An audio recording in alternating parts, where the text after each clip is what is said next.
The 1930s. A turbulent time in America. The unemployment rate danced at an all-time high of 25%. 1 in every 4 Americans had absolutely no way to support themselves. The president at the time of the crash was Herbert Hoover. Hoover did little to help the Depression and was absolutely hated because of it. Hoover said things such as, "The worst is behind us," which didn't resonate very well with Americans. Hoover tried to start work programs and aid local charities, but these efforts were too small in scope and ultimately did nothing to help. Hoover really believed in the power of the individual, and that government intervention in the economy would only worsen the situation. Hoover was a staunch Republican. He encouraged Americans to tighten up their belts and work harder. But by the end of 1931, it became very clear that the economy would not fix itself on its own. Something needed to be done. The poor and the homeless even made shanty towns and named them after Hoover in a show of disgust. Hoovervilles, as they were called.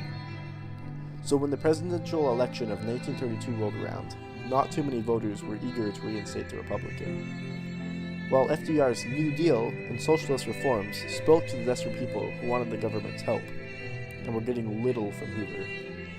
Hoover made a last-ditch effort to gain the people's re-election votes by starting government relief programs such as the Reconstruction Finance Corporation, but it was too little too late for the American people. FDR won in the biggest landslide in voting history and immediately went to work on his New Deal. The hear nothing, see nothing, do nothing government that FDR called the Hoover administration was out the door. Hoover immediately shut down all banks to stop bank runs, and after a time, he allowed them to reopen if the government found them financially secure after they did an investigation. He then set up work programs such as the Reconstruction Finance Corporation. Along with these programs, he set up other welfare programs and other unemployment programs to help those who didn't have any income. Though FDR's efforts were fierce, they did little to change the state of America. They were still steep in depression. So in 1935, they set up a second New Deal that was even more aggressive than the first. The National Labor Relations Act of 1935 set up unions and collective bargaining against employers, which gave more power to the people. He also started the WPA, Work Progress Administration, which employs over 8 million Americans in public work progress. In 1936, FDR was elected for his second presidential term. He would total 4 terms before he died of polio.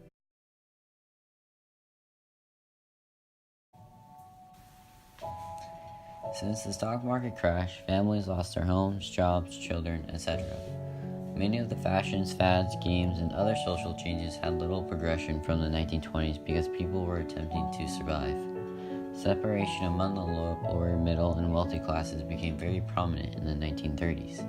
The classes were very visible in large cities with shanty towns and tenements. Shanty towns, or Hoovervilles, were deprived areas where the lower class consisted.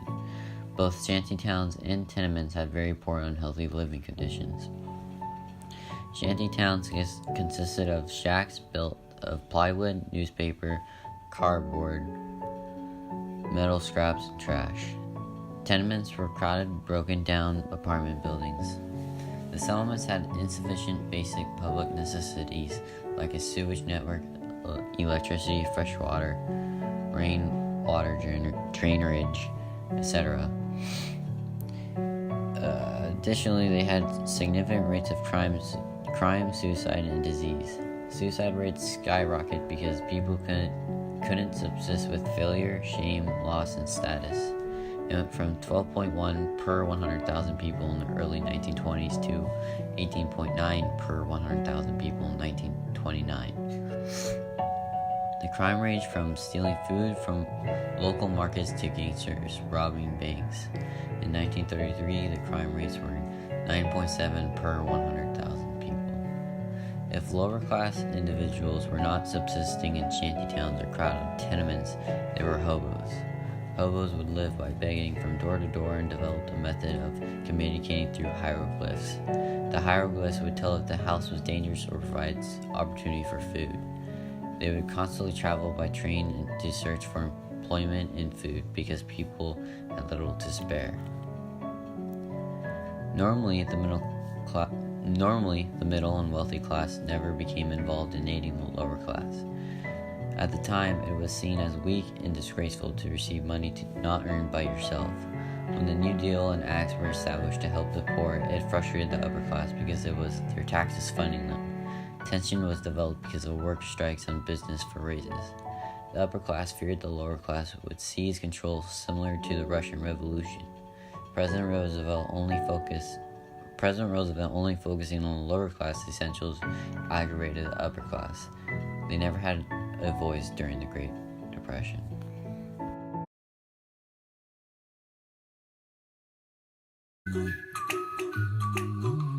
Although the 1930s was a decade of poverty, the people who could afford it certainly still dressed nice.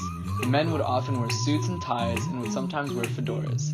The women would oftentimes wear dresses that would keep their hair short and close. They would wear fur clothing and would often wear things with shoulder pads, but less and less women were found wearing hats. The young boys and girls of this era would usually wear t-shirts with short shorts and long socks. Families would come together by the radio to listen to their favorite shows and music. It was a way for most families to come together and connect as a whole. Families would also often come together for a thing called family game night, where families would come together with friends and other relatives to play games like Monopoly, Rummy, and Bridge. Dance marathons would also take place in the towns, and were basically competitions on who could dance the longest. For some it was for prize, but for others it was for the glory of winning. Movies were also pretty popular during the time, and classic movies such as The Wizard of Oz, King Kong, Gone with the Wind, Frankenstein, and Snow White and the Seven Dwarfs were popular movies to go see. Some classic books such as Gone with the Wind, Through the Grapes of Wrath, and Of Mice and Men were also fine literatures that you could pick up at the time. Speaking of popular, stamp collecting became popular shortly after FDR was elected. Stamp collecting was one of FDR's favorite hobbies and soon became pretty common to do among the people.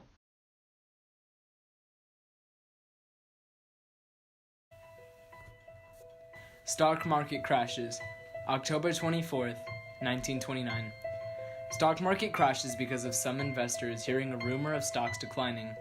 This caused the slander to spread out and catastrophe to begin. An enormous amount of investors began selling stocks with no purchasers. The situation was temporarily avoided by banks buying the stocks. October 29th, 1929, also known as Black Tuesday.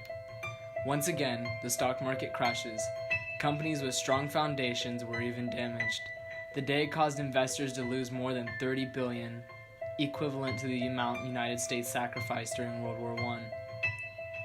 The after effects were severe. Investors were in tremendous debt because of purchasing margins and the brokers demanding the money to be reimbursed immediately.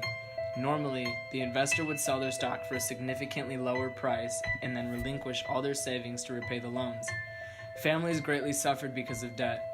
Additionally, unemployment rose to 25% because of the demand of product decreased. The gross national product fell 40%, causing businesses to fire employees at a staggering rate. Banks failed and collapsed. Before the stock market crashed, banks bought stocks and gave loans to people to encourage other individuals to also pursue the endeavor. Additionally, people were taking money out of their savings because of the debt they had to pay. All this chaos caused the banks to lose money and some permanently closed. Dust Bowl. In the 1930s, the Great Plains undertook the most dry and disastrous dust storms. Colorado, Oklahoma, Kansas, New Mexico, and Texas farmland crops were destroyed and buried with the sand. The plains, known for fertile and luscious land, became a desert.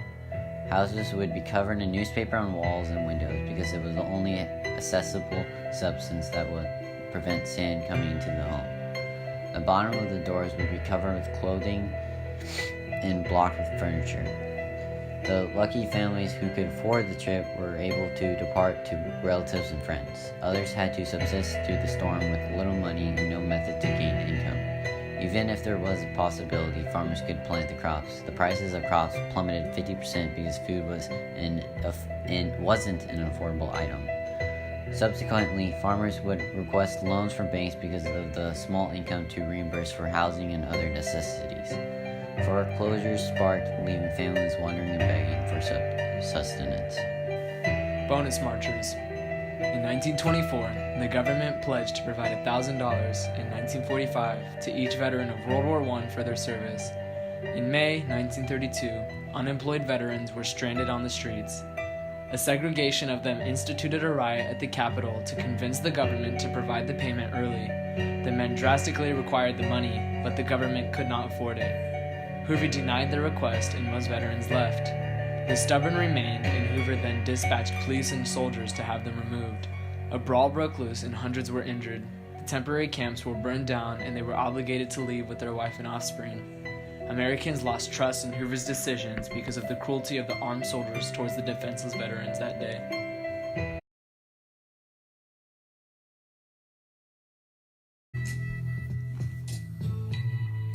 Even though the 30s were a dark and desolate time, it did not mean some exceptional people still didn't rise above and become social icons or American heroes. Jesse Owens is one such hero. A track and field athlete, Owens competed in the 1936 Berlin Olympic Games in the 100 meter, 200 meter, 4x100 meter, and the long jump. Hitler planned to show the superiority of the Aryan race by dominating the Berlin Olympics on his home soil.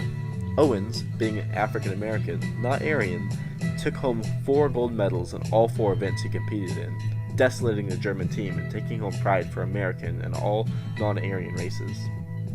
His 4 medaling events all took place within 45 minutes of each other, and Owens broke the world record in the 200 meter, which stood for the next 20 years. Americans achieved great feats not only on the ground, but in the air too. Amelia Earhart was the first woman to fly solo across the Atlantic, as well as breaking at least 9 aviation records. She was only the 16th woman to get an aviator's license. Her real stardom, though, came at her death. As she was lost in the area below Florida, no remnants of her plane have ever been found, and her death is still a mystery to this day. Still, Amelia Earhart lives on as an outstanding aviator, a symbol for American pride. Some say Babe Ruth is the greatest baseball player of all time. He has 7 World Series championships, voted Athlete of the 20th Century by the Associated Press and Sports Illustrated, and also named Greatest Baseball Player of All Time by the Sporting News. He achieved the Hall of Fame in 1936 by getting 95% of the votes. Babe Ruth started his dominance in the 20s and continued it through the 30s as a light to the American people. He held the all-time home run record in baseball for almost 40 years. His average career batting average is a mind-boggling .344. Just to put that in perspective, here's the career batting averages for some of the current Giants players, as well as some of the greatest Giants players of all time. In short, Babe Ruth is the greatest baseball player of all time, and a light of hope to all in the dark times. Louis Armstrong, who gained fame in the 1920s, continued changing culture and bringing blues to the ears of impoverished America, and won stardom and celebrity due to that.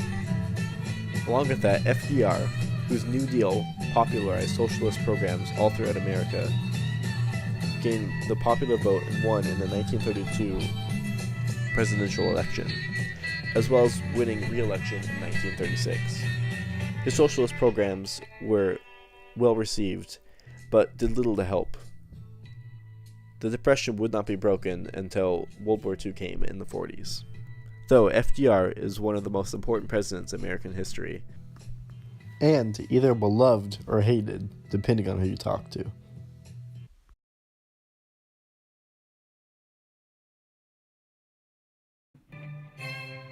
Pluto's discovery. American astronomer Clyde Tombaugh discovered Pluto in 1930. From the Lowell Observatory, he used a technique of photographic plates combined with blinked microscopes to discover the planet. A man named Percival Lowell theorized the existence of Pluto much before Tombaugh's discovery, and those Lowell calculations much aided in Pluto's discovery. Pluto takes 248 years to orbit the Sun, and at the time was the farthest planet away from the Sun, over 4 billion miles. Later in 1970, Pluto was discovered to have a moon named Charon. In 1930, Alexander Fleming developed penicillin, a pivotal battlefield drug for fighting infections. The drug was so important that in 1942, the war effort had ran out of the drug, and a crude recipe for making at-home penicillin was released for battlefield doctors to use. This discovery later won Alexander Fleming a Nobel Prize. His scientific work is still being used today, as penicillin is a pivotal medical breakthrough. In 1930, the first primitive polygraph machine is built by John Larson. Larson would later regret his invention. The polygraph has since been barred from use in courts and from employers, but ironically, the U.S. governments use it today. The machine records different biological responses to questions such as blood pressure, sweat, etc., and determines whether a person is lying or not. It is highly inaccurate and can be beaten easily, but still has been a very popular invention in pop culture to this day. The first photocopier was invented by Chester Carlson in 1938. His inventor is because he was out of work to do the Great Depression. Though the tech was invented in the 30s, it was not mass-marketed and used until the late 50s, and from that time since, it has revolutionized the workplace. To this day, every school, office, and most any place having to deal with paperwork operated a copier machine. Even though his amazing invention didn't gain popularity until over 20 years later, it still has a huge impact on life today.